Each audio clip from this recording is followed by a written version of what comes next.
Sorry to like jump in, but just to piggyback on that. What's the downside of sharing your pitch deck like publicly? I never quite understood. I knew generally it was something that people look down upon or like try to avoid doing, but to me it never made sense. Why? I can understand if your company has some core like vital tech or some like something crazy you're gonna do that people are gonna know and steal your stuff. But if you're doing something like Uber competitor or something like that, but with like a quick, I mean, you're going to launch eventually, so people are going to figure it out, like, unless you have some. Yeah, I mean, I think it's kind of funny. I think there's a lot of founders are paranoid. And actually what's happening I think at a deeper level is a lot of founders are, they're obsessed with the idea that they're working on. Um, so intensely that indeed that's why they're a founder. Like I know for me, at least with Pioneer, and probably for you guys, like I couldn't think of anything else. So it was actually a bit of a, so you get really obsessed with the idea. When you get really obsessed with the idea, you tend to believe that the idea is everything. Of course, you forget execution is everything. But if you think the idea is everything, then you get very cagey with who you want to share it with, because maybe someone will usurp you. But then, you remember that at least in software, for most startups as well, like it's not the first mover advantage, it's kind of the last mover advantage. So iPhone, wasn't the first phone, Facebook not the first social network, Google not the first search engine. It really doesn't matter. And what you actually want is you want people to be aware of what you're doing. It helps you get talent, helps you get capital. So actually I think this is a great format. I mean, YC Demo Day is people sharing their decks, if that makes sense. So yeah, so that's why I think psychologically a lot of people are paranoid, but I think it's very much the wrong thing. The other thing we'll see occasionally is people who want to sign NDAs, before sending over pitch decks or whatever, which is just like, I think it's a little bit different in biotech, where there's an individual molecule that could be the difference between nothing and everything, but that's certainly not the case for anyone here. Anyway, we should probably get started. So, I mean, Arsalan, you're asking all these questions. We're talking, what's up? What should we do? Do you want to review a pitch deck? Do you want to talk about the business? You tell me.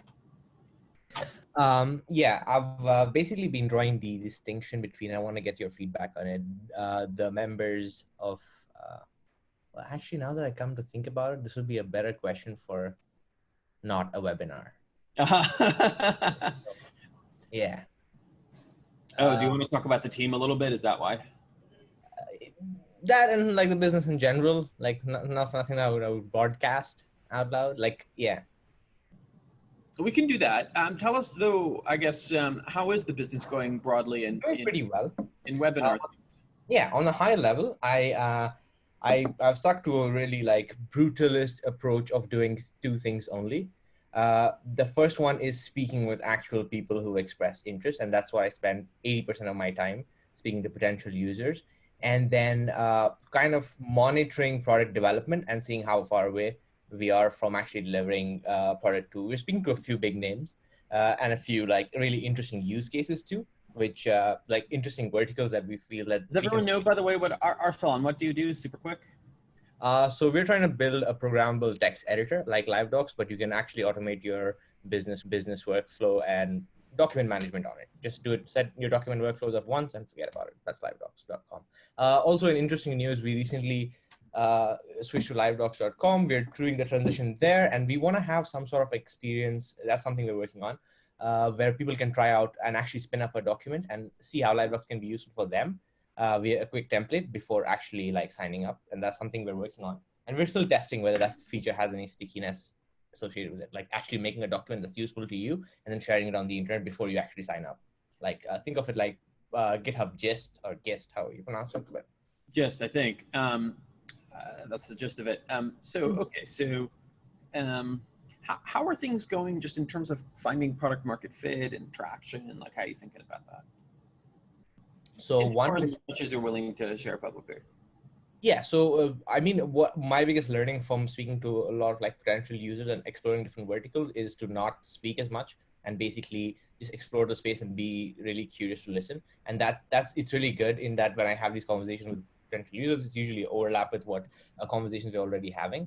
So I mean, unless people actually use the product and actually pay for the product and that money is actually wired to our account, I would not be convinced of calling it product market fit, but it's looks positive from what I'm seeing right now. What's like the common use case? Definitely analysts. Definitely analysts.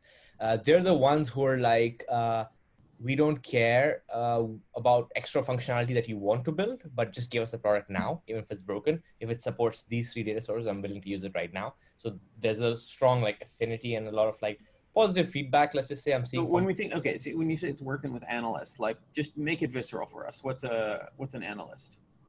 So analyst basically broadly is somebody in an org who has to create reports that are and more often than not, specifically people reports that are non-mission critical. There's a meeting of 10 people and there's a report on a certain metric or a certain function within the business that may or may not be bought up, but the report has to be there. So somebody has to spend time actually making this report, like which basically looks like manually aggregating data from whatever tools they use and taking screenshots and pasting them in. So are people using this kind of instead of Tableau? Not Tableau, in addition to Tableau. People use Tableau to do more like the data science heavy stuff, but from observation, most of the data. This is the presentation layer built on top of Tableau.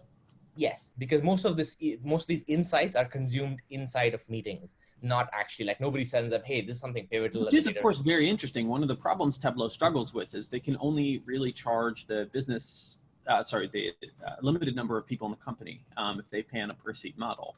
But you have the potential to basically charge almost everyone at the company who looks at dashboards. Yes, that's one of our biggest value props is that we're democratizing access to the stuff you can do and how you can access your data. So you have all of this data inside an org, but you're not able to access it because you're a growth analyst and you have to speak to a BI developer who's going to write a query. We're saying you can put in a data like a document directly, and there's certain functionality that we're testing with a small group of users that can allow you to directly go to present mode from a doc, and that's super like people are responding really well. We haven't actually built it out yet. We have sort of like a quick hack that helps you kind of get that experience right now, to be honest. But we're seeing a lot of like positive traction on that. So the key insight though I would share is that these reports are non-mission critical. So nobody wants to spend 2 hours writing a report that may or may not even be bought up in a meeting. So what we're saying to them is that, hey, don't do that. Just set it up once, and you only have to curate the document in the long term. Means that in 10 months the document will lose context and it'll drift. Why aren't you being used for like mission critical reports? Why isn't this like the way every single startup has their that's simple. I mean, we haven't really gotten around to it. It's a much easier sell to tell people that, hey, use this for non-mission critical. So that's why I got to the topic. I see. Yeah. This is a very. We want to do mission critical stuff as well, but we want to like start with non-mission critical stuff. Yeah. All right. Like ideally, this should be the homepage of every single person, every single kind of internal company website. Yeah. Yes. Ideally, yes. And that's an actual cockpit, you're building kind of the cockpit. Exactly. That's the exact word that some of our one team that uses it, they use it basically like a business. They've created a business report. It's like a generic report that have integration specific to their team. And every week, their weekly business meeting, it's a high level meeting they have that has no really title on it. They just hit present now, and they have a presentation that nobody had to really make. And they're basically having a meeting around it now. So they're just going to have an impromptu meeting to discuss the business at any point. Prior to that, they had to actually contact 5 different people who would put together something. That's awesome. Yeah. Okay. Well, super exciting.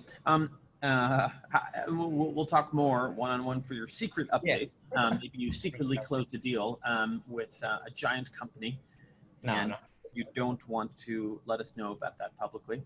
That's fine. It's funny. I don't know if, now you're hiring people so you'll experience this, but horror for any manager is the following Slack. Hey, got a minute? And then you say, hey, yeah, could we talk about it in a group? No, want to talk about it one-on-one. You're like, oh my God. If you're going to quit, just tell that to my face. Don't. It makes it even hard to imagine the counter case where you're an employer and you want to speak with somebody, and it makes it even more complex when you're doing a remote distributed team across time zones. So you kind of have to take into account that when you set expectations and you're like at 9 p.m. in San Francisco, where is, and that dude is just woken up at like 8 a.m. Why is this Yeah. guy at like first thing in the morning? Just hit him with that cortisol. But All yeah. right. Well, sounds good. We'll talk more soon.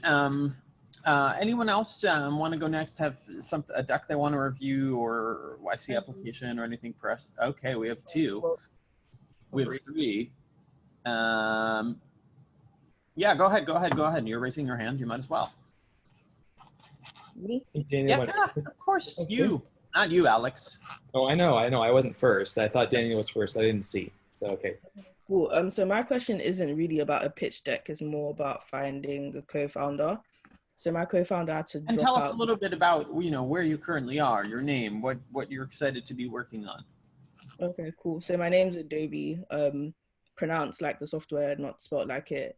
And I live in London. You say that at Starbucks when you get the drink. Do you walk them through the whole? I think I've been to Starbucks once in my life. I don't Oh, like okay. So even better. It's a better way of avoiding the problem. Yeah. Go ahead. Okay.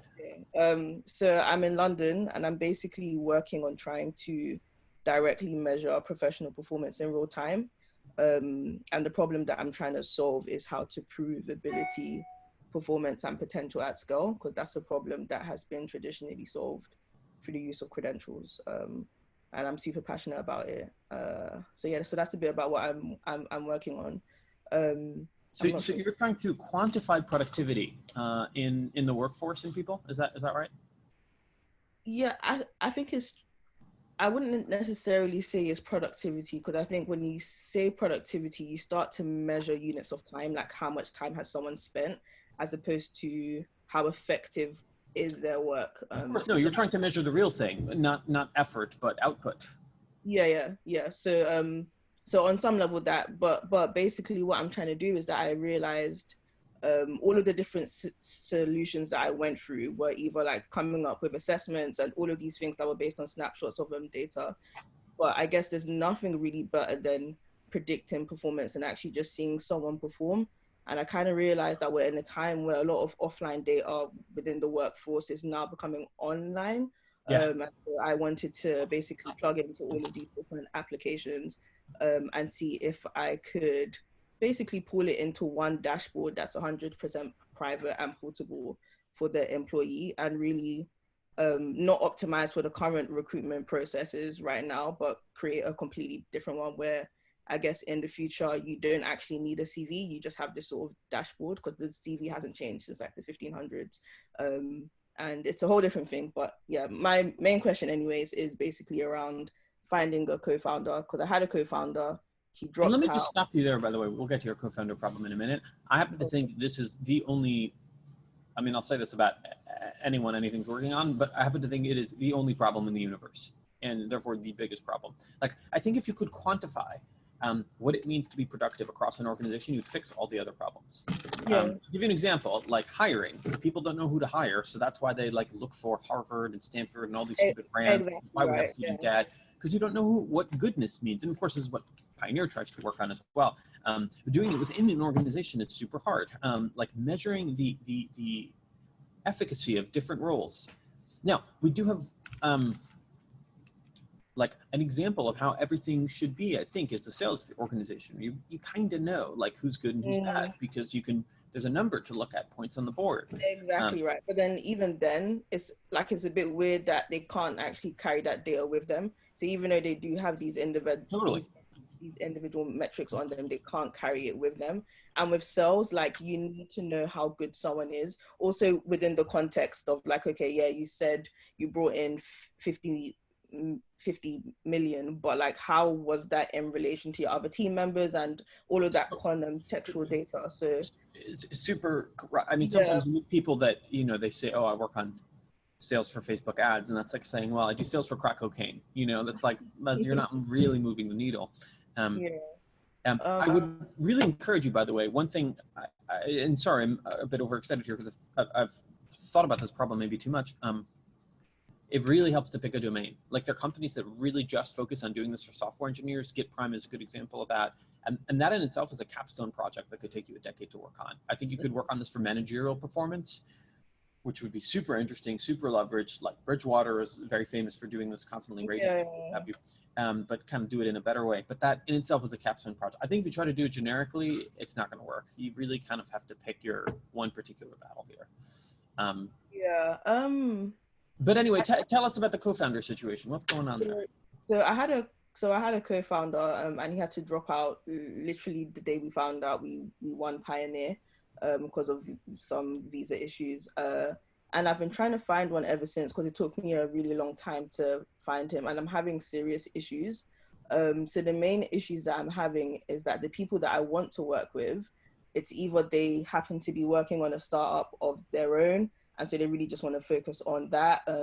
Or the other girl that I really wanted to work with, she worked on a startup that ended really, really badly. And she worked on it for like 2 to 3 years. So she's kind of like going through PTSD. And then the people that reach out to me, they're reaching out for the wrong reasons, which is, and I'm not sure if it's me just being super idealistic, but because the problem I'm solving is credentials, I think it's a really bad sign when people reach out to me and they say, I saw you won Pioneer and Emergent Ventures and all of this stuff. And then like I speak to them a bit more and I realize that they don't get the problem. They're just looking to jump on the next like train, or like, not that I've made any crazy progress, but I had someone, for example, say he's about to finish uni, and he needs to find a startup to work on before he finishes so that he can get into YC. And he saw I was on Tyler's page. So yeah, and then I spoke to him a bit more and I was like, well, this is like completely against what I'm trying to work on. And then when I do speak to people who are interested, they're like, yeah, this makes a lot of sense, but this is too risky for me. And they're like, this doesn't really sound like a sexy problem. And I'm like, okay, well, cool. And then they say, I would love to join as a first employee, but not as a co-founder. But then the minute they find out that like, oh, there are all these cool people who are involved, then they change their mind. But for me, it's like, I don't really want to work with someone who can't assess the idea and myself independently. And I asked my friends for advice and they said, they get the frustration, but I should also take into context the sort of world that we're in, as opposed to the sort of world that I would like to be in, where people can assess me without needing to rely on all of these shiny stuff. So like, how do you, like, okay. So super interesting. Couple of things. First of all, your position, although it may seem challenging now, if you play our cards right, is a blessing, because you get free filtering. You get free filtering in the sense that all the people that are status maximizers that don't really produce anything but just like want to collect all the badges won't work with you, because no one knows about you. This actually gets harder over time. Selection for Pioneer is actually, I think, a bit easier than it would be for YC because less people know about us. And so selection actually becomes harder, like hiring, for example, for a large company. When I remember when I was at Apple, it's hard because a lot of people apply to Apple for the wrong reasons. When we were a startup, if you were to find out about us, there was something already special about you. So I would say a couple of things for you. One, it can help if you can kind of lay out on the internet a very specific, unique shingle. Don't like not, hey, I'm working on a startup, but like be kind of someone who's very popular in a small community of people, like maybe like a Hacker News style community when it comes to one particular topic. So I tried to do that. So I actually set up a community like 2 weeks ago, and I've had a couple people reach out to me, and everyone there is super passionate about credentials and talent identification. But then I faced the issue where there was someone who I was really interested in working with, but I just felt that his clarity of thought wasn't really great. Like I felt like they were smart, but they was like, I feel like there's a certain sort of intellect where people try to pretend like they're being smart, and sometimes I just felt like I wasn't understanding what he was saying. So I agree with you. I think like I often think of intellect and kind of the way people talk as a U-shaped curve, if that makes sense, where I find like the dumbest people and the smartest people actually sound fairly similar. And in the middle, you have people that I don't think are very smart, but are using all sorts of fancy words. Exactly. Yeah. So anyway, as a bad time, basically. But what I'm trying to say is, So like we are also in the credentialing world, and I will tell you that is that you have to be careful with the way you position yourself in this world, because it does attract a lot of like how would you say? I think, you know, in our little community we call them IYIs, intellectual yet idiots. Yeah. Yeah. Okay, you already know that. Great. Maybe that could be one of your interview questions. What does IYI stand for? And so I wouldn't pick that one. I'll be honest with you. Like another one that I think would work quite well if you really wanted to get into that world is, you know, kind of super high performance,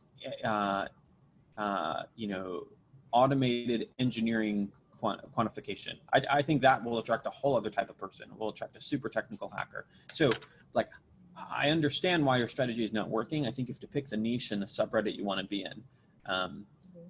And you know, some of these niches just attract bad people. The other thing I was going to say is this. I have two other thoughts for you that are very different, if you don't like that first one.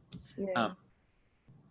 The second is, I would very much focus on finding a co-founder that you really like hanging out with, irrespective of how much they care about the idea or how much honestly you care about their idea. I think this is the underrated search function to look on.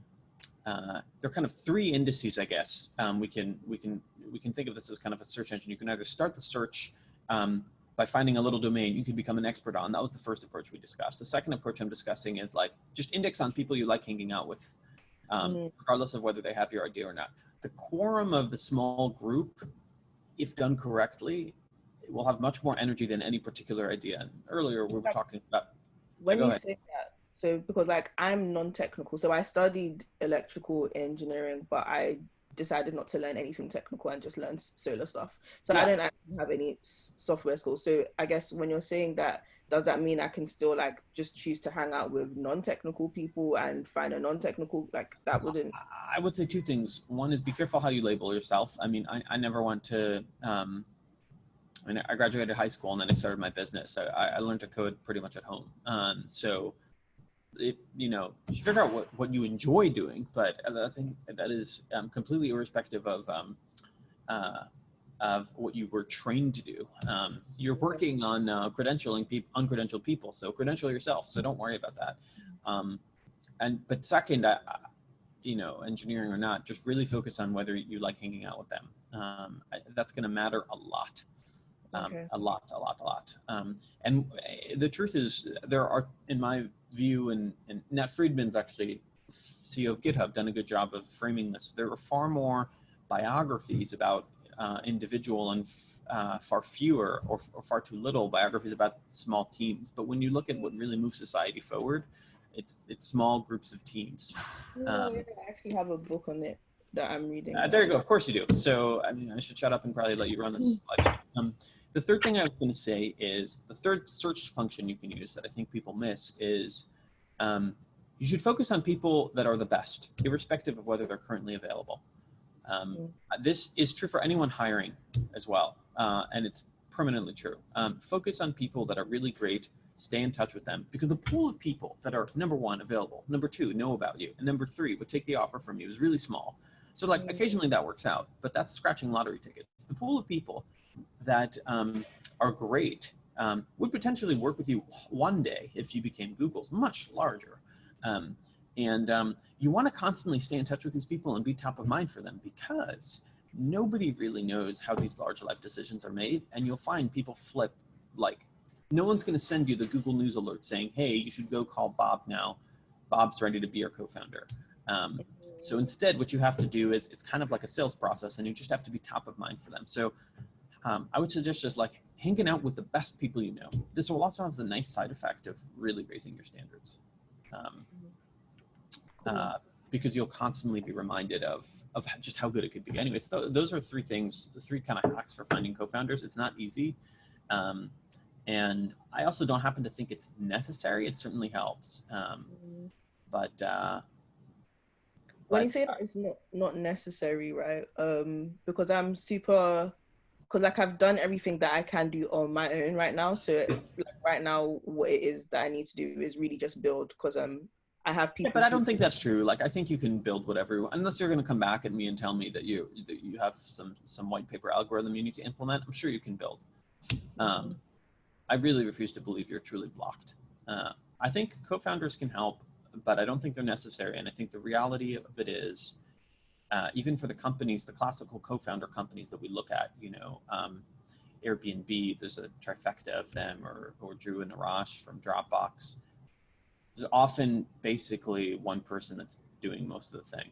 There are some exceptions to this, you know, while they were both alive, you know, Coke Industries is very much run as a family. Stripe, you know, although completely different market and far more carbon neutral, seems to be run kind of fairly equally.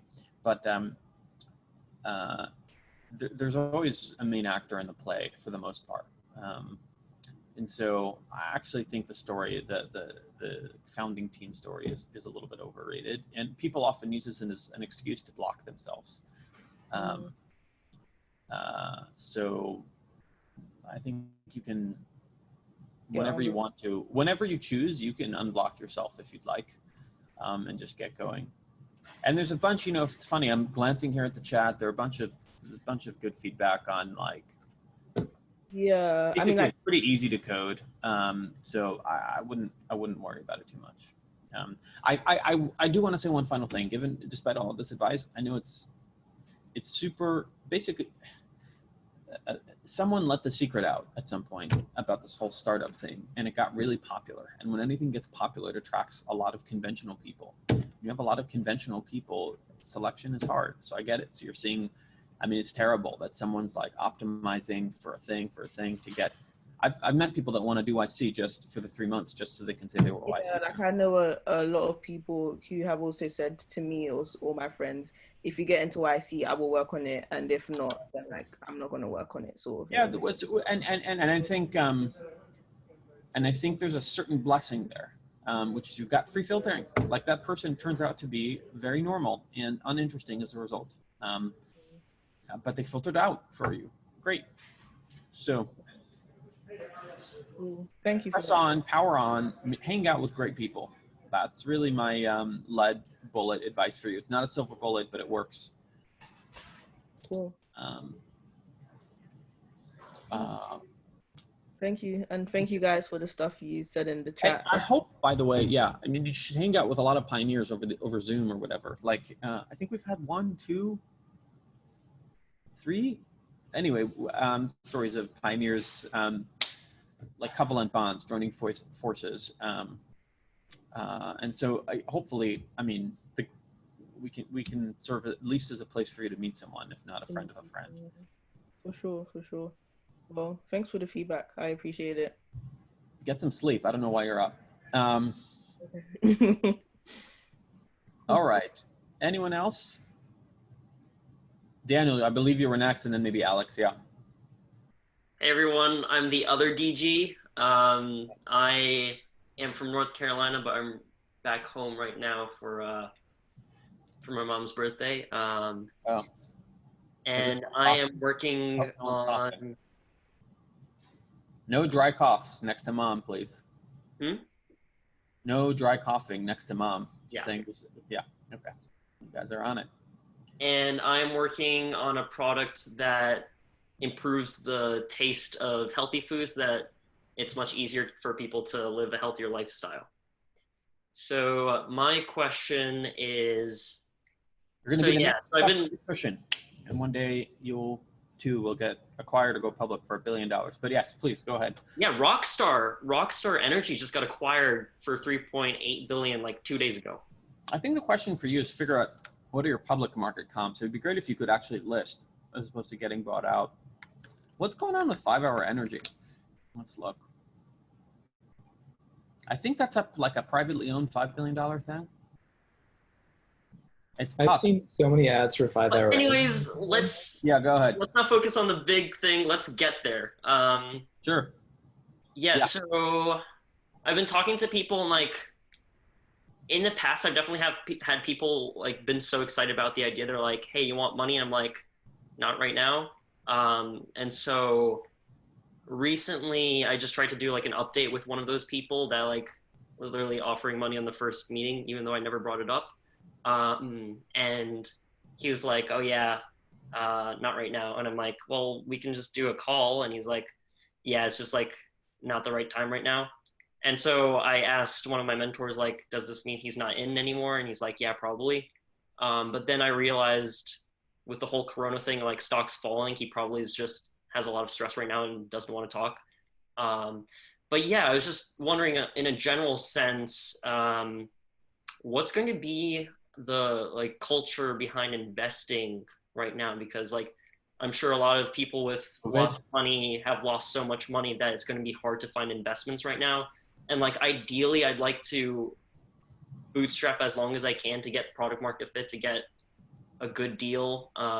Yes. But should I, with what's going on with Corona, should I just take up the next offer that I get, or should I wait? I just don't know.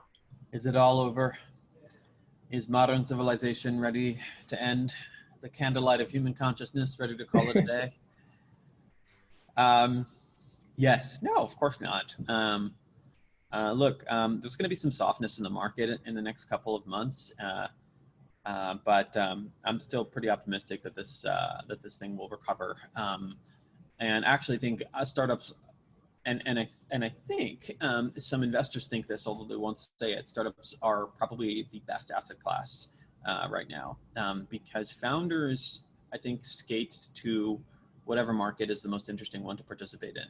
And so, like, if it turns out, worst case scenario, global pandemic, I don't know, we all literally have to call it a snow day for the next 3 years, which no one is predicting. There'll be a tremendous amount of businesses to be built. They'll just all be online. And so the meme, the rhetoric, at least amongst the LP community is, I mean, hopefully, maybe I'm just preaching to myself, is that it's a stable asset class. The downside, though, is it's kind of an interesting situation. On the one hand, the government is injecting tremendous amounts of liquidity into the market. On the other hand, a lot of liquidity is kind of getting called. But no one's really, people are hoarding poker chips right now. No one's placed them on the table yet. I generally think, though, we could talk macro trends all day. It's an unfortunate addiction of mine. But I generally think that for founders, that never really matters. If you build like a capital efficient business, you will be fine in any market. Venture capitalists, although I find them for the most part weird, if not slightly annoying, are literally paid to kind of take contrarian bets on the world. And so as long as that animal continues to exist, I think you'll be fine. Your particular question was, do you take the next offer you get, or do you wait it out?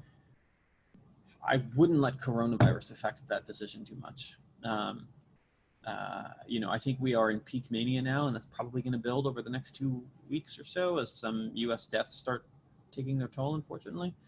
But I don't think that should really affect your decision-making process. So don't distract. I think the largest tax with this whole COVID thing is that everyone's spending time thinking about COVID. It's really, it's a real addiction and an infection in many ways. But there's a real market edge then for someone who can just avoid thinking about it and buckle up and just build a business. So I would do that if I were you. So if you get a great investor, great. If not, don't worry about it. And yeah, if someone's not replying, I'll confess, I've kind of been behind on email for the past week because a symptomatic family member in another state, so that kind of becomes top of mind. But just pepper them over email, and I'm sure they'll get back to you. And certainly. Yeah, I'm pretty good at that. This Daniel. Yeah, I guess the context I want to say is, like, I just had a meeting with someone today, like, not for the first time, but basically for the first time. And I don't know, I was just getting vibes from him that he was interested in investing. And so that would be nice. But what I'm working on right now is doing some pilots with pediatricians, with therapists, with some weight loss The clinics. thing you should ask yourself, the thing you started to interrupt you, but yeah, I see where this is going. The thing you should ask yourself is, would capital right now help you move faster? And if the answer is yes, and the terms are favorable, you should take the capital. I think a lot of people are scared of it because of the commitment. But you should realize you're committing your life and your time. So if money won't help you get there faster, and yet you want to spend time on it, I mean, you're deluding yourself. If you're not spending all your time on it, then whatever, you shouldn't do it at all.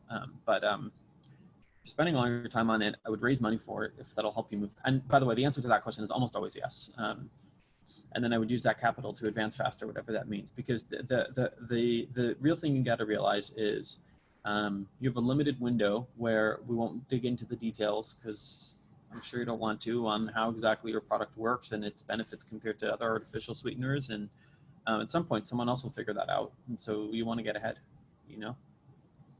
Absolutely. So get ahead. All right, good stuff, DG. Alex, what's going on? Tell us where you are and what you're doing in a brief. Yep. So I'm in Utah right now, not getting coronavirus, except maybe, who knows? We went to a health facility because we had to, because my wife's giving birth soon. So yeah, we'll see. Anyway, I am with my co-founder Zach building Deft, which is basically Amazon 2.0. Yes. You can type like you speak, search by image, and it's over any product site. So it makes shopping a lot more convenient, online shopping a lot more convenient. You don't have to scroll through stuff or look at a bunch of irrelevant results. So I am wanting a little bit of or some eyes on my YC application. Is this a good venue for that? This is a great venue for that. Do you want to? I'm putting in the chat. That would actually be fantastic. Anyone can comment with that link. And what I'll do is, let's see, I'll pop this out into a window, and I might screen share and kind of and orate live, at least what I'm thinking. Yes. I find that might be the.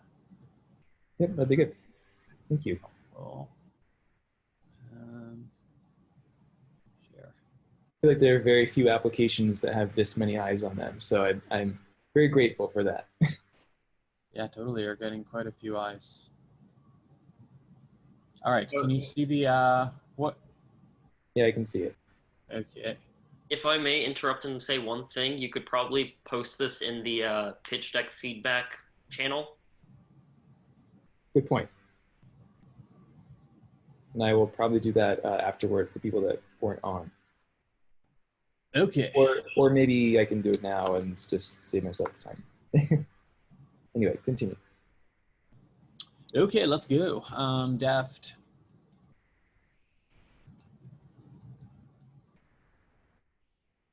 Better e-commerce search. You can.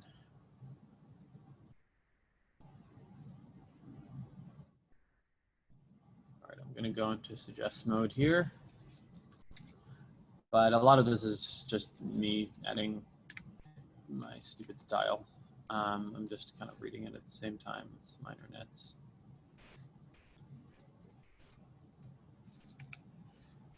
Making it more terse is definitely better. I tend to write a little bit too staccato, so feel free to unedit.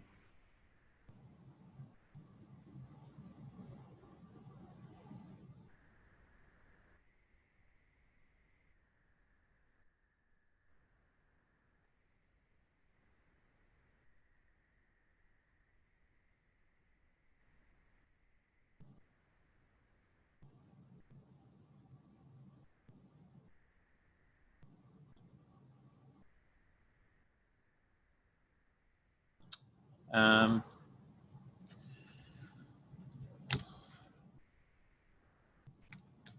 would do something like this.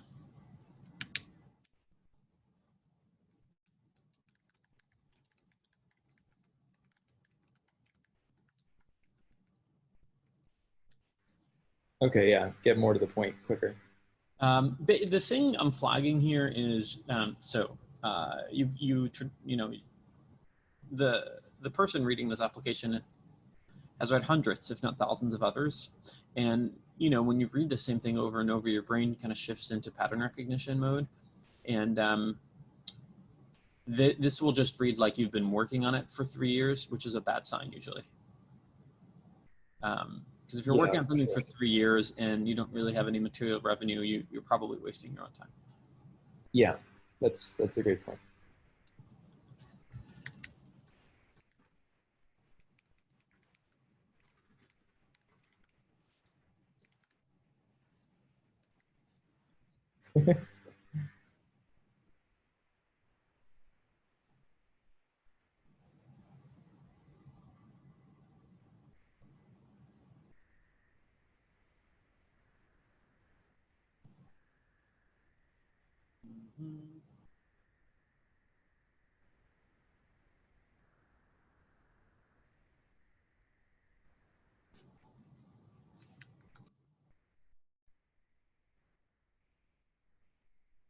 Do they not have the why now question anymore? No, and I thought it was a great question because it's very relevant. Weird. So. Weird omission. Okay, so my overall feedback for you is, broadly speaking, this is pretty strong. Like the edits that I'm making are nits, so that's a good sign. There's much more broad restructuring, and what I'll do is maybe I'll type this. Oh wow, Yeah, the internet's really coming to aid you. That's awesome. Oh, sorry, go ahead. My broadest piece of feedback is,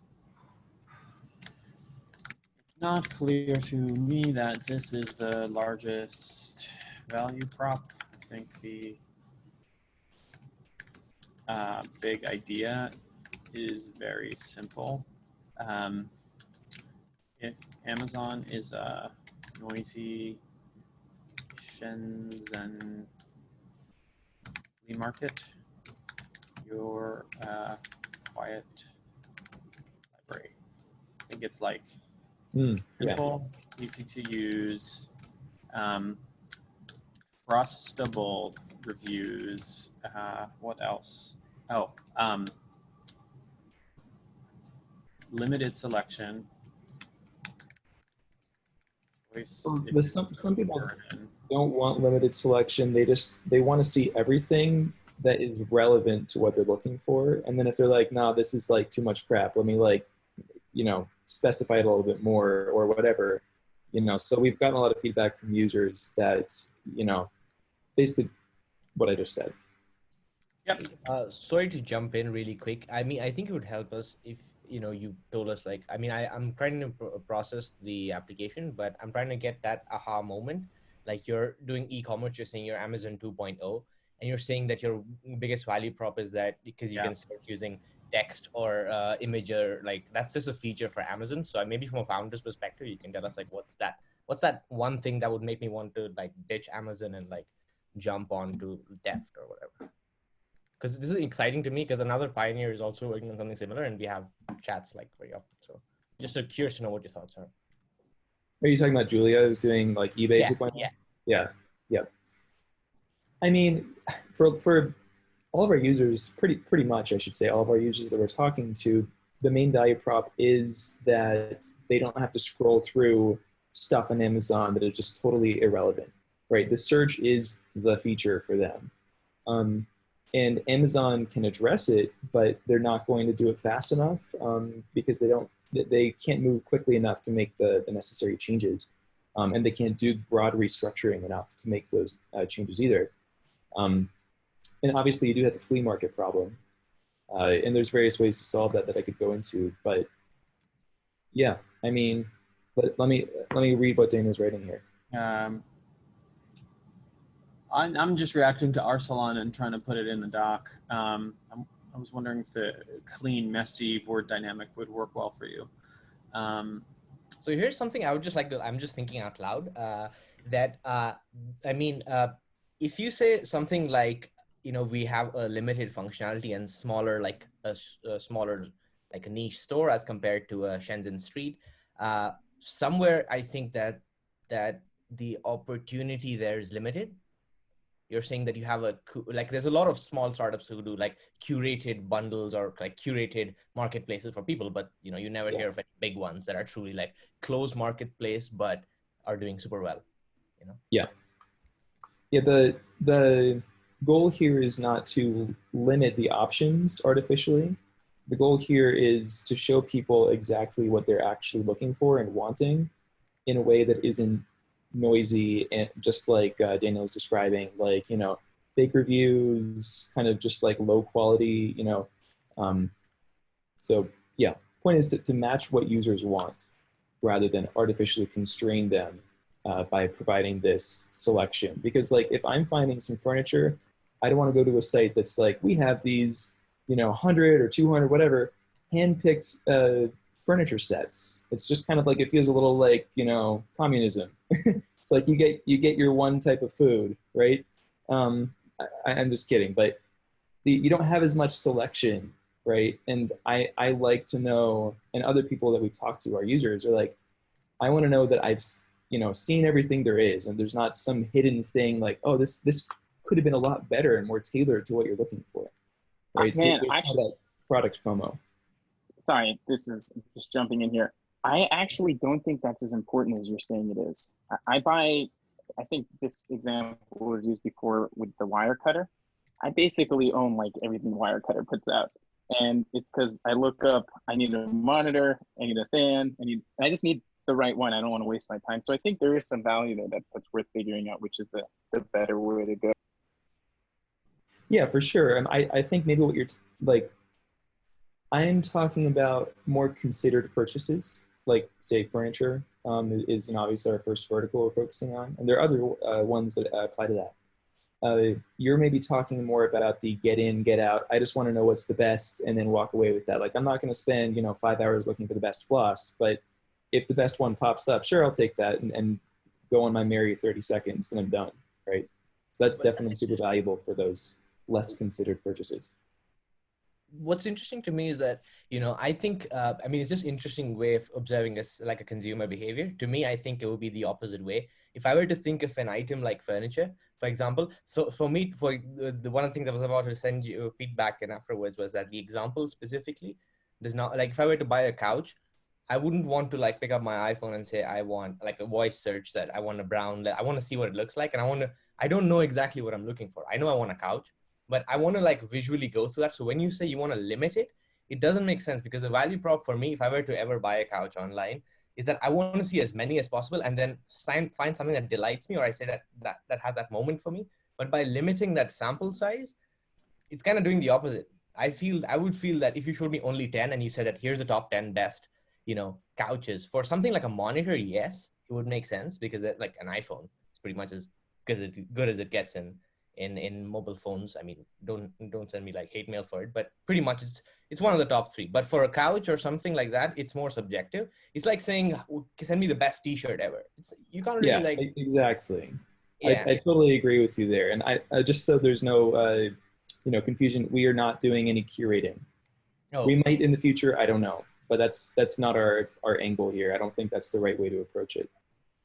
But that makes sense then. Yeah. Okay. You were sharing, Daniel, by the way, but not anymore. Sorry, I was in the doc. I basically rewrote a large chunk of the opening, but it's as we mentioned, a slightly different company. So if you figure out what you want to do, feel free to start it. Yeah. But you have my feedback for you. Okay, sounds good. And one interesting thing, I don't know if I should even mention it in the application, but I was just thinking the other day, like, you know, if we really do nail product search at some point in the future, maybe in the next decade, who knows? I think that it's possible to get a toehold not just against Amazon, Sure. but against Google as well. Just throw it on there. Yeah, I would just add those market caps up, and at some point you'll be at 150% of GDP. All right, thanks. Okay, good stuff. Who's up next? Anyone? If not, we can take someone from the internet. Up to you guys. Anyone want feedback on things? I've got a question, actually. Yes, Zach? Yeah, so it's actually another co-founder question. Where are you? Is that New York or San Francisco? No, That's San Francisco. no, this is like the Rincon Center, whatever. Yep. I don't know if you can see the sign. The Yeah. closest you'll get to a New York skyline in San Francisco. Go ahead. Yeah. So, okay, so I followed the advice of like, okay, go to a friend that you want to recruit and get them to say yes or no. And I got a yes with like a really big catch. Basically, this person, their motivation is just to like retire by the age of 30, and their compensation right now, total compensation with like stock, is like $200K a year. Yeah. And they're like, yeah. Why don't you want to retire at 30? I think they just want to like live a chill life. I think they're kind of tired of working. They're working for a big Fortune 500. The grind's getting to them. You know, they have like a 2-hour commute or Without something. even hearing more of the story, what do you think my / anyone's feedback will be? What would you predict? I mean, as a startup, all you have is like equity. And also you kind of want long-term people, but I'm curious if you've ever seen this play out a different way. Now, obviously you're expecting to hear this won't work out, and maybe you want to hear that it will. What excites you about this person? Well, they're, you know, in the top 1% of technical people that I know. They can definitely get shit done, but they would essentially be a mercenary hire, right? Like I'd hire them, they'd get shit done, but their motivation is not to like go and start a company and, you know, like something super long-term. It would be a short-term thing probably. The type of people that you hire, so a couple of things. One is, this is why I was recommending earlier, you should just hang out with people that are great, because it'll help you set standards, and you may find out that like he's not in the top 1% anymore because you've brought in other people to the list. The other thing, that's kind of the first thing. I'll say two other things super quick.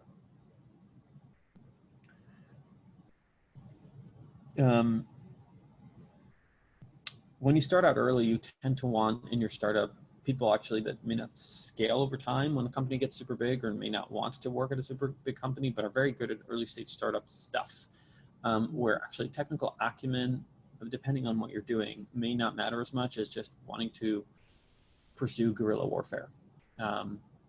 And so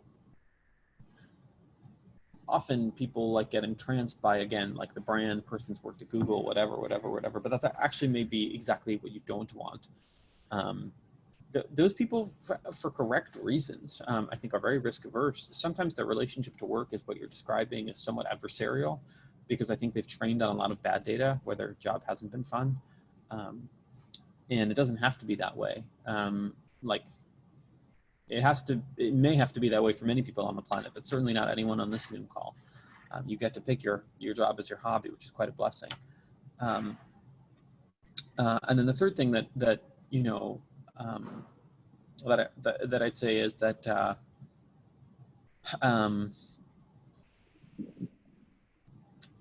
it's generally a red flag or a bad sign if someone is looking to use their startup salary. If it's literally like a first, second, third employee person as a form of like life savings. The life savings is the equity. And so I don't know if they were looking for a super cash rich salary, but that's a very bad sign usually. That means that the person is not just risk averse, but that just doesn't know how to model startup outcomes in their mind. And you can occasionally fix this with people and walk them through it, but it's something to be on the lookout for. Okay, if that makes sense. Yeah, I guess it's just a motivation mismatch for startups in general then. Like I said, the job selection is pretty easy now, because if you craft the right offer, you will not get these people, because they won't take you know, low salary, high equity offer at a high risk company. They'll just shy away from it. I think, unfortunately, because startups got popular, it attracted a lot of conventional people who do seem to like not want to work, or want to work as little as possible. That's a bummer. I mean, I find in general those people are a bit energy draining to be around. And I'm not saying people should work until they're unhappy, but I do find that like just your relationship with work is what I care about the most. You know, is it something that you know, are you enjoying the thrill of the adventure, or is it a tax and a burden? And if it's a tax and a burden, I don't know if that's a person you want to be around. Yeah, okay, that makes sense. Man, it's really tricky to find someone that like fits all of the criteria, because they do fit the criteria of like, this person I enjoy hanging around, all that sort of thing. But yeah, they definitely, I guess, are missing the thrill of the adventures towards startups. So kind of a bummer. Startups used to basically be the equivalent of Ernest Shackleton saying, "Look, guys, I'm about to head to the North Pole. Who would like to join me?" And they've now become, "Hey, I'm going to head to the Four Seasons. Who would like to join me?" And you just attract different people when you make those different declarations. So, who's for thought? Well, thank you. Just to chime in really quickly there, because that's something that I made 3 quick notes on while Daniel was speaking.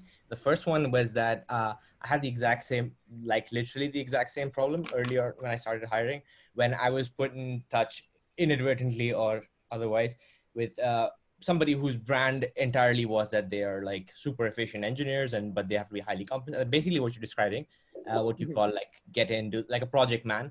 But the problem is that what you want in a team is some sort of pushback, in that you should not have the feeling that this person would bail on me the first thing with the first opportunity if the going got tough. And I found that by optimizing for baseline in terms of talent, like this is what the minimum skill I need for somebody to be on my engineering team.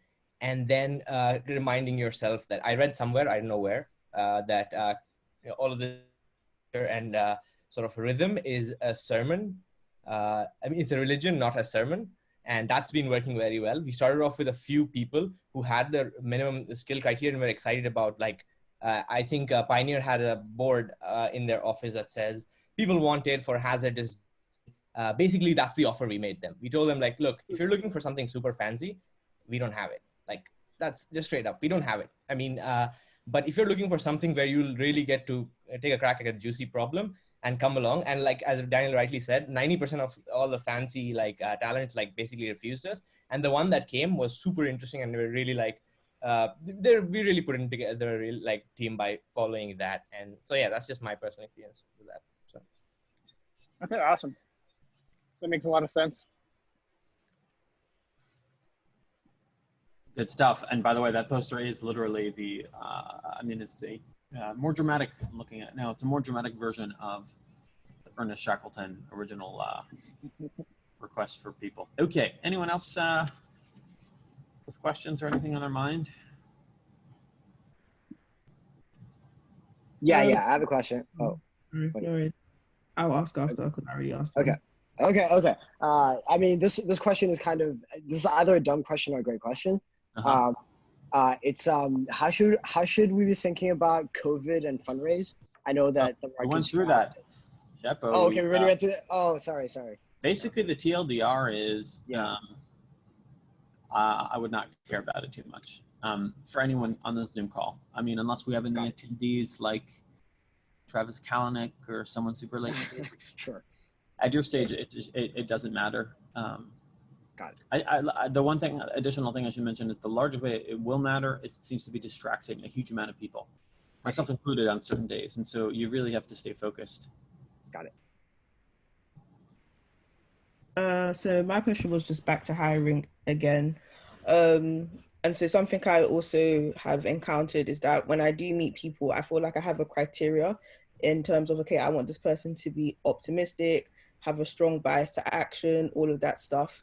And I guess my question is, should I wait until I feel someone has ticked off all the boxes, or are there some things that are okay for me to compromise on? So like, I know I'm a super optimistic person, not necessarily about life in general, but about the problem that I'm solving.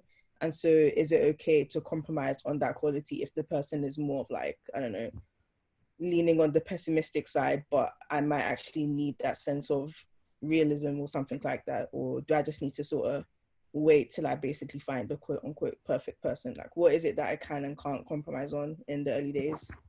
You know, in the screening in the Israeli army, one of the exercises they do is you go through like this 30-day thing where there's a lot of sleep deprivation, and you're basically outside and you're navigating all the day with groups of soldiers, different groups changing, you know, every 2-3 days or so. To be clear, I never got this far in the service where this was like a special ops Mossad style thing. And then they ask I think it's at the end of every week, they ask people, to your point about talent selection, they ask people to kind of rate each other. One of the key questions are,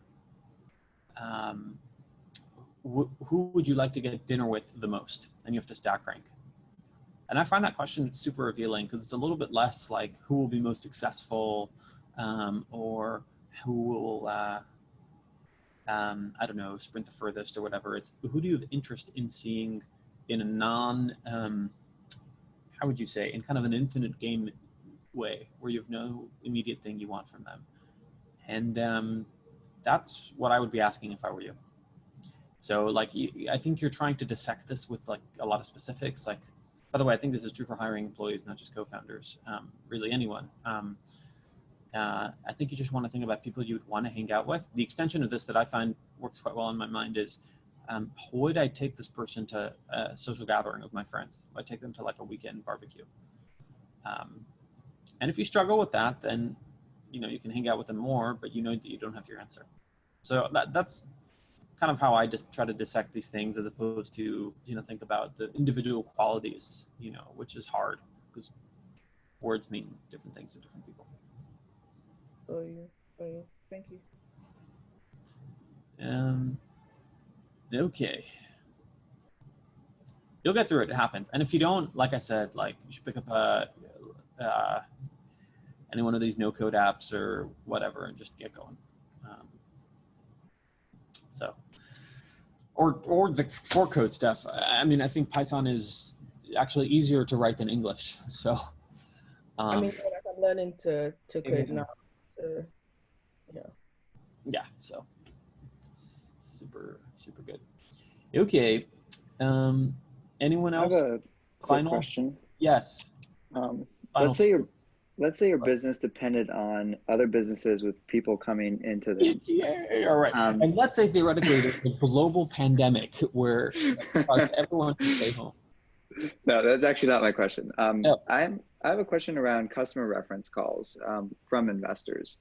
Did you ever, or do you suggest any like pre-call managed customers around what to expect, or any sort of expectation settings?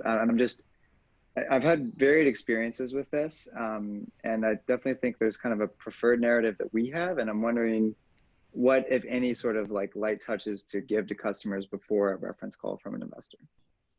So what people want to figure, what you would want to figure out on this call, if the shoe is on the other foot, is you want the balanced view of the company. And the mistake I think people make is they prep the reference so much that like, you're on the other line, you're kind of wondering like, am I getting anything legitimate here, or is all you're going to tell me is fluff? And then you try to think of all sorts of creative questions you can answer. You can ask them to, maybe they can stack rank you amongst other things, just to get a sense of like what is wrong about this thing, because nothing's perfect.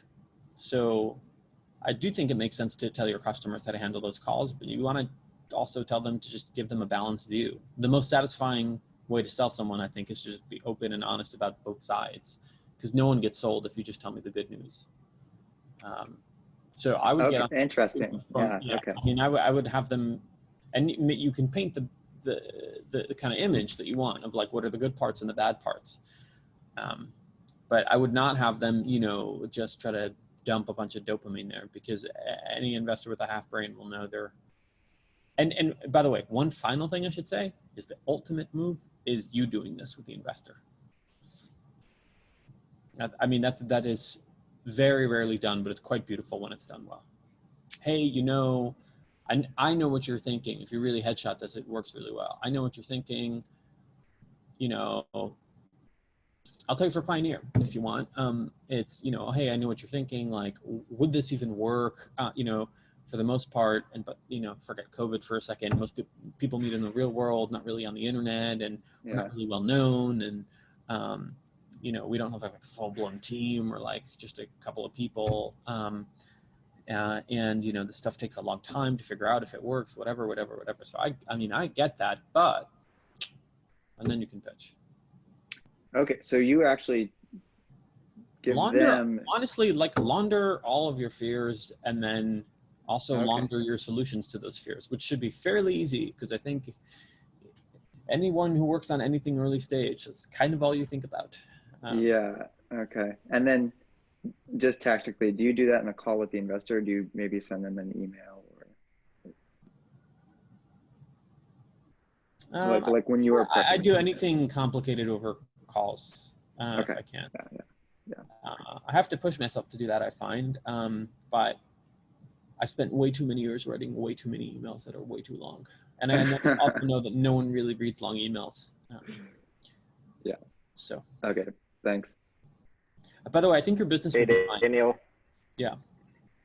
Just, I think it'll bounce back. Like if you look what's happening in China now, foot traffic is back up. So. Yeah, we've got. That's all I wanted to share. We've got this focus groups, kind of video focus groups application that I think that we're leaning into a little more, that I think will be fine. And yeah, well, if you're still changing what you're building at the same rate that viral shedding is happening with the coronavirus, then I can't help you. But I think the original thing would still stand. Quick story. This just really quick. We were at a customer site yesterday. They're an entertainment thing on the West Coast. They were expanding. So we got there in the morning, kind of did some prep, and then we were going to install at 5 p.m. And then I got a call at 4:30. They just had a staff-wide meeting, and they were shutting down for like the next 3 weeks. So we were like, okay. So yeah, I guess what I'm trying to tell you is I think the next 3 months will be hard, but I think after that it should be fine until next month, or hopefully then we have a vaccine. All right. Sorry, who is piping up? Francisco, is that you? Yes. How you doing? Good. How are you? Great. Everything is going great here in Mexico. I was wondering if you can check our YC application. Sure. Yeah, so put the link in chat. All right. There you go. So anyone else on the chat can also comment. You guys are welcome to do it. Okay. One sec. I previously screen shared, but if you have it open, you can, Google Docs is basically live anyway. Okay, so Invisalign. First of all, I don't think they capitalize the A in Invisalign. I think it is one word. Yes, it is. So, going to suggest.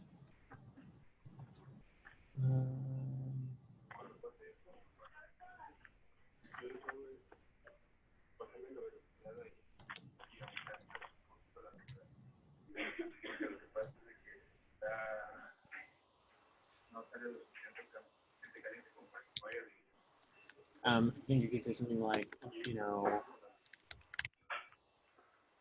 man, I'm going to get all of you guys into YC. It's going to be great. You get to co-invest alongside YC people. Well, hopefully Pioneer does.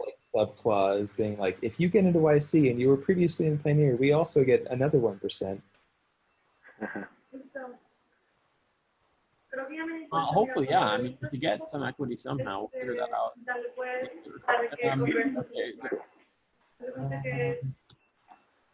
Nope, this can go. Believe me, they are well aware of what Pioneer is. Do not have to include my name.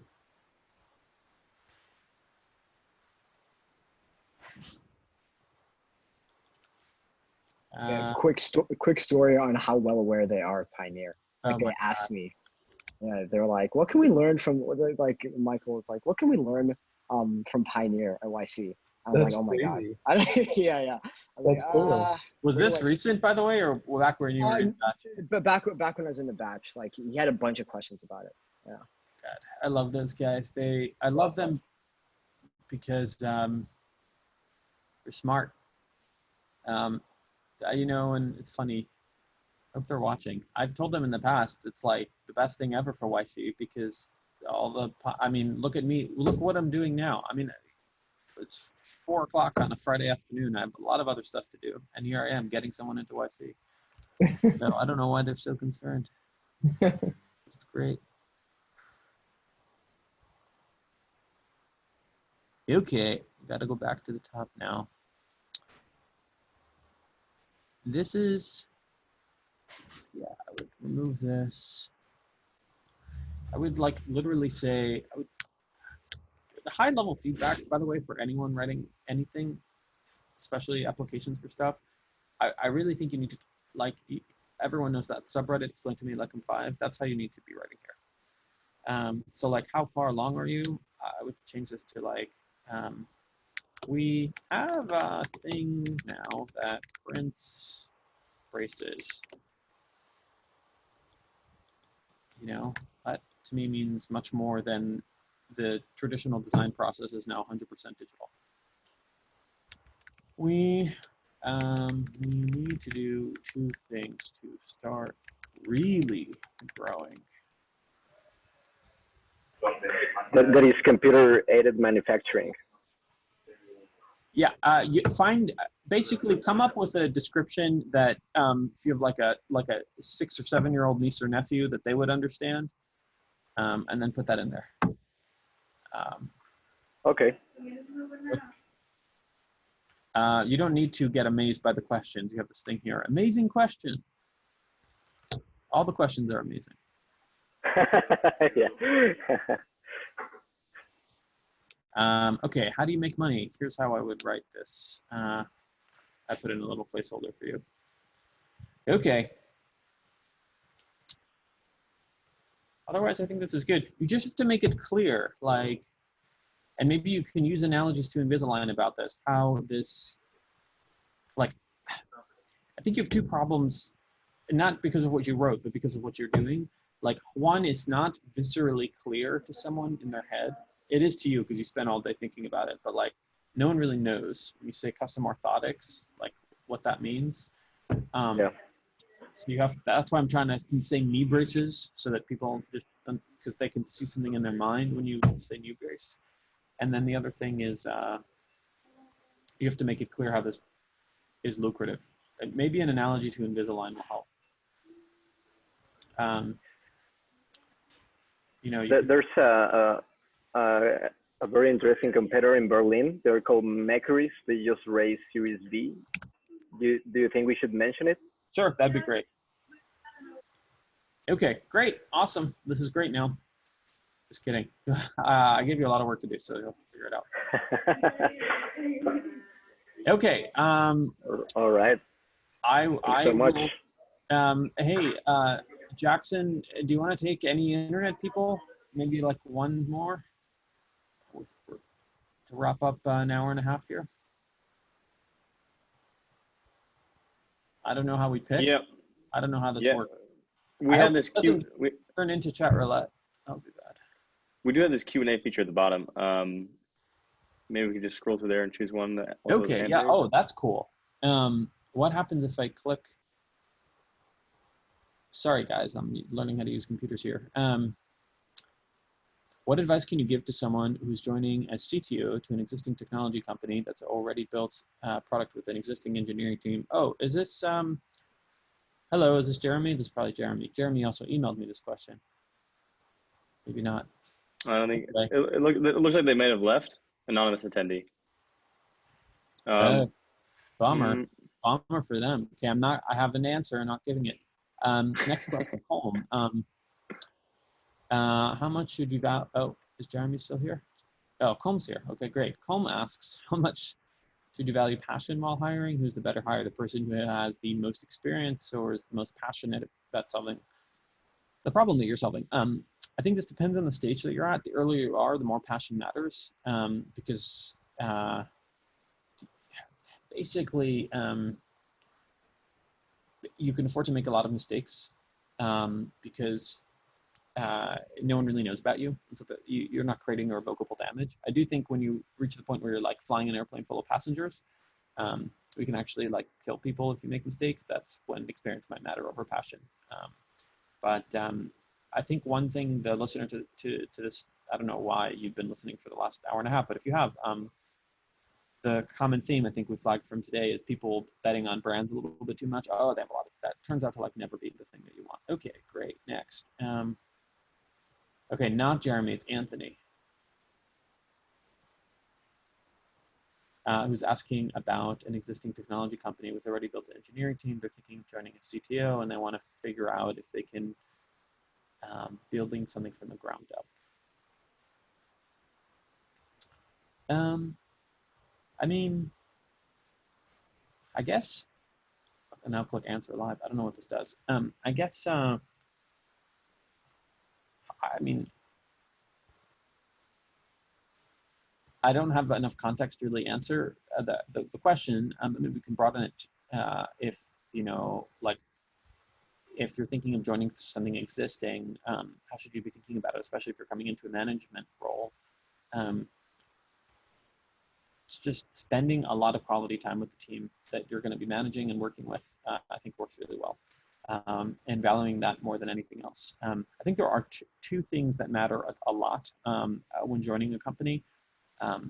One is, if there's an existing team already working on the thing that you're going to be working on, you have to really enjoy wanting to be with them, getting dinner with them. If there isn't a team, if there's 0 people working on it, that's actually great too. That means you can build it. And then the other thing that has to matter, and this matters more commensurate with the size of the company, is that what you're doing is top of mind for the executive, for the CEO. Because I think it's this is all I cared about when we were selling our company to Apple, is I cared that, number one, there was no one really working on search, which is what we were going to work on. And number two, I cared a lot about who I and the team was going to report to, because the lower rank that is, the less they obviously cared about it. It's very possible to work on greenfield stuff at a company that no one's working on and no one cares about, right? So you want to be at the intersection of cares about and either team is great or no one's working on it. So hopefully that's helpful. Okay, what else? I wonder what question would be interesting to everyone. How to join the webinar via video. I don't know how you can, I don't know even how you can ask a question and not be in the wow, it's really incredible. Okay. Is there a Pioneer group chat? I mean, you should go to Pioneer and figure it out from there. Thank you. Well, you're welcome, Anthony. This is such a weird form of communication. God, hope COVID dies away so we can start meeting in the real world. Okay, is a team working on space sustainability? Spoken to several angel investors. They all said it's too early for them. Problem is we need funding to manufacture the. Okay, so this is a very common question. I am working on a thing. I need money to get started.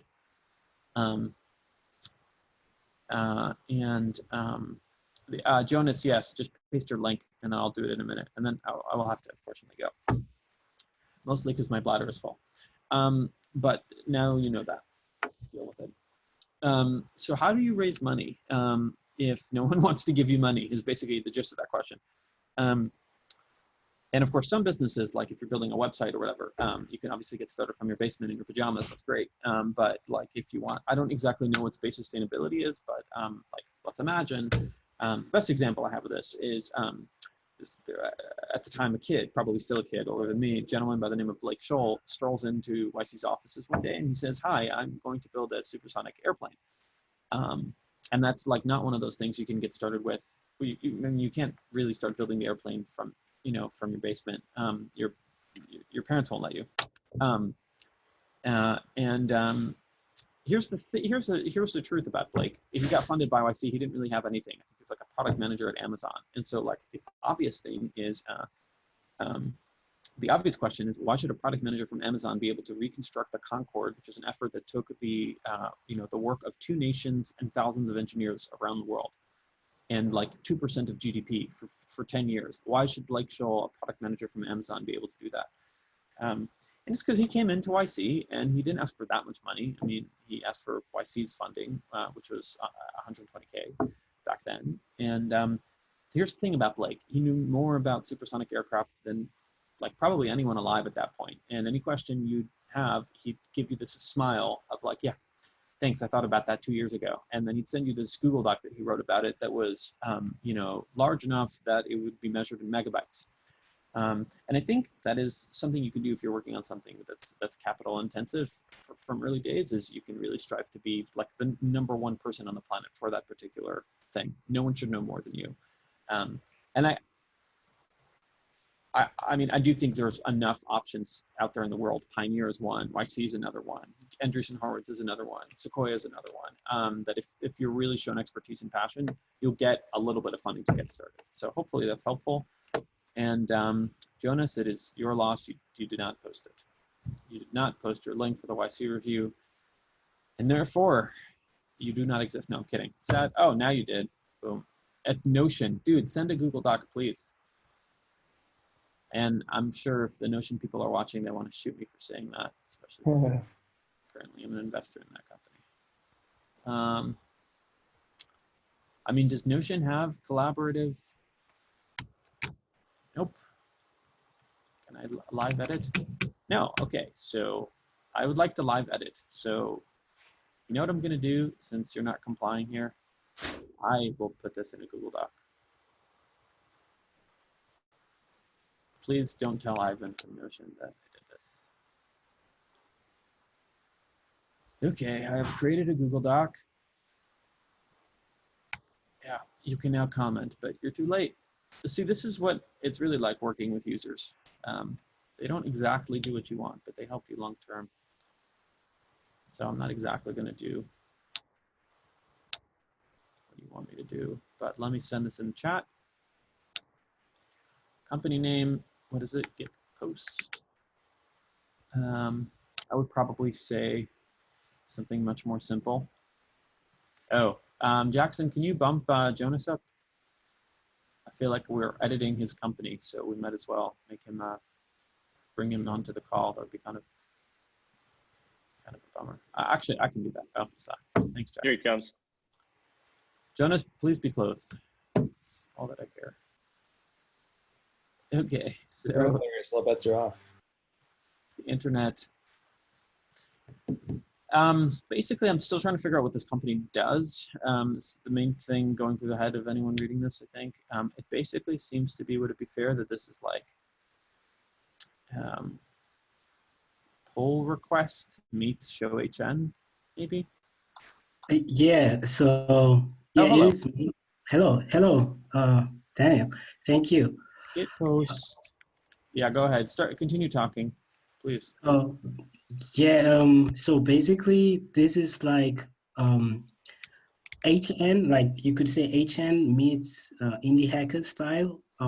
So you could look at it as maybe pioneer, but not a competitive one, but like a collaborative one. Yeah, basically. Sure. Yes. Maybe product I'm sure hunt. that's what the lion like tells the gazelle, by the way. What's that? Never mind. I'm kidding. I'm obviously here editing your application. I think it's great. But please continue talking. Maybe a simple version will be like product hunt. Basically, product hunt for side projects where. And how's it different from product hunt? Maybe like product hunt, but for showcasing side projects that are collaborative. But that is product hunt. So how is this better? So product hunt is like you're just showcasing and you don't care about collaboration. You're just showing what you're doing, and other people might like it and pass it off. Yeah. So, okay, so maybe we should say git post is half product hunt, half pull, half GitHub pull requests. Maybe we don't even need the word GitHub. Okay, cool. So I made some edits. I overall think it's great. I just thought your opening was a little vague. I didn't really understand what it was. And then I moved the 90-day bit downstairs a little bit. Are you going to have a landing page or something? Currently, I do have a landing page, but I need to put it on a. Let me say this, man. When is the deadline? Monday or something? Yes. I mean, it's Friday. And if you can't set up a landing page by Monday, I think you should seriously reconsider if you want to be doing this whole software thing. I'm kidding. Just set up a landing page. But other than that, it's great. Good work, man.